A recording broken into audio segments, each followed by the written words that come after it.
Cyberchicks, and I'm Paxton. I'm Delaney. I'm Alexa. I'm Elizabeth. I'm Coley. And I'm Annie.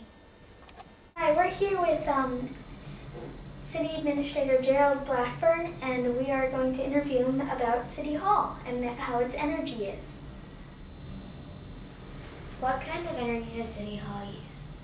We are a total electric facility, and by that, our heat, our air conditioning, and all of the functions within City Hall are electrical. How much energy does City Hall use? Well, I just happen to have that written down.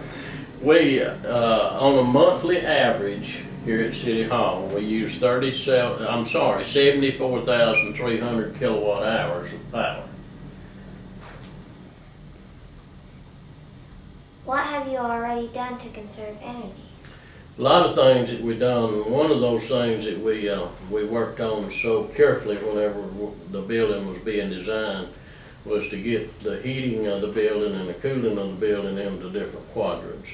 In the areas where it was used quite often, it sustains pretty well a level temperature in that area. In areas that are not used as frequently, then in the wintertime, it's a cooler temperature in there, and in the summertime it's a higher temperature. So we're fortunate from the fact that we can block off many areas and not use as much energy as otherwise we would. How much money does it take to power City Hall, and with what you use now?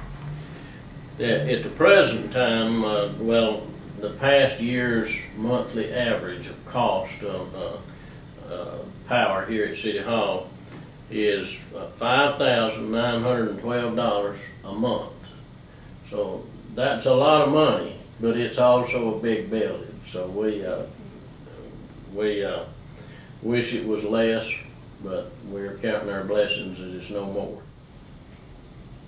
Is it okay for the companies that supply City Hall with energy to talk to us about what they think you could do to conserve more energy? Well, sure it is. We'd be happy for you to do that, and we would want you to share any findings that you come up with from that with us, and we'll look into every possibility that might increase our efficiency here at City Hall. Thank you.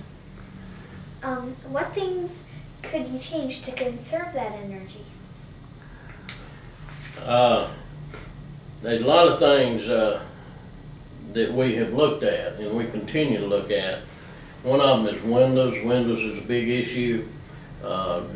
Even though we've got windows which has the space in the middle, you know, that helps to warm in the summertime, warm in the wintertime and cool in the summertime.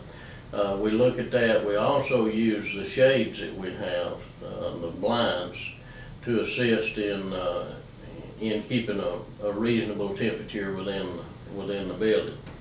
It's also set up to where that certain areas are not heated or not cooled if those areas are not in use. And then whenever we leave at night, while all of our lights are on timers and they go out, or the timer kicks them off, and then they don't come back on until the next morning. And in addition to that, there's an override switch where that you can use it in a room if you're working late, or if there's a meeting in the council room, say, that you can override that switch, and you don't wind up in the middle of a meeting with no lights. But those are some of the things that we feel proud of and we're comfortable with as far as cutting down on it. I also, let me share this with you, is our thermostats.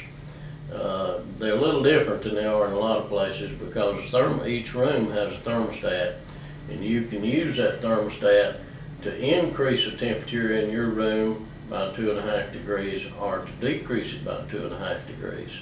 That's as far as you can go with it. So it's some people like it a little warmer in their working area, some a little cooler, but we get very, very few complaints that that they're not satisfied with the temperature is based on what they can do with their own personal thermostat.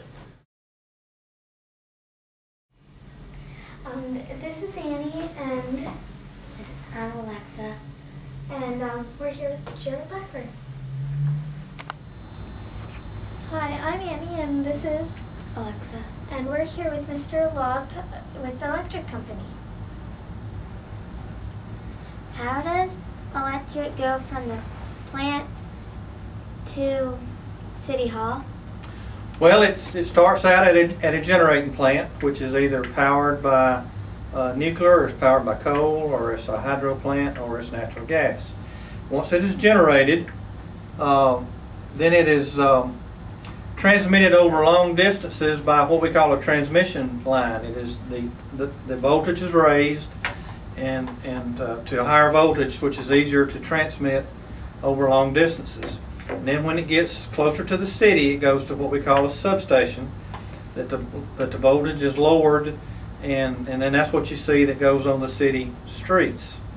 And then right outside of City Hall, there'll be a large green box, and that's the transformer that reduces the voltage once again from what's on the street down to a more usable voltage to go into the building. Typically, that voltage is 120 volts that goes into the building.